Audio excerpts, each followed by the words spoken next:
সরকারি অর্থায়নে গাড়ি কেনা ও বিদেশ সফরের ওপর কড়াকড়ি নিষেধাজ্ঞা জারি করেছে অর্থ মন্ত্রণালয়। পরিচালন ও উন্নয়ন বাজেট থেকে যানবাহন কেনা সহ বেশ কয়েকটি খাতে ব্যয় বন্ধের নির্দেশনা দেওয়া হয়েছে। অর্থ মন্ত্রণালয়ের অর্থ বিভাগ থেকে সংক্রান্ত নতুন আদেশে বলা হয়, চলতি 2024 থেকে 25 অর্থ বছরে বাজেট থেকে সব ধরনের যানবাহন কেনা বন্ধ থাকবে।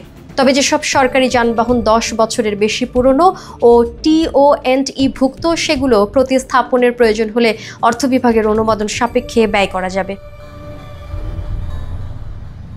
আদেশে আরও বলা হয়, শিক্ষা, স্বাস্থ্য ও কৃষি সংশ্লিষ্ট স্থাপনা ছাড়া নতুন কোনো সরকারি আবাসিক, অনাবাসিক বা অন্যান্য ভবন নির্মাণে অর্থ ব্যয় করা যাবে না। চলমান প্রকল্পগুলোর কাজ 50% বেশি সম্পূর্ণ হলে অর্থ বিভাগের অনুমোদন নিয়ে ব্যয় করা যাবে।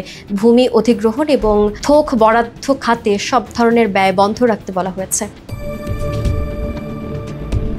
উন্নয়ন বাজেট থেকেও যানবাহন কেনা সম্পূর্ণ নিষিদ্ধ করা হয়েছে। ভূমি অধিগ্রহণের জন্য ব্যয় করতে হলে অর্থ বিভাগের পূর্বানুমতি নিতে হবে। বিশেষ প্রয়োজনে পরিকল্পনা কমিশনের জন্য থোক বরাদ্দ খরচেও অনুমতি প্রয়োজন হবে। অর্থ মন্ত্রণালয়ের কর্মকর্তারা জানান, চলমান আর্থিক বাস্তবতায় সরকারের ব্যয় সাশ্রয়ের নীতি অনুসরণ করে এসব পদক্ষেপ নেওয়া হয়েছে।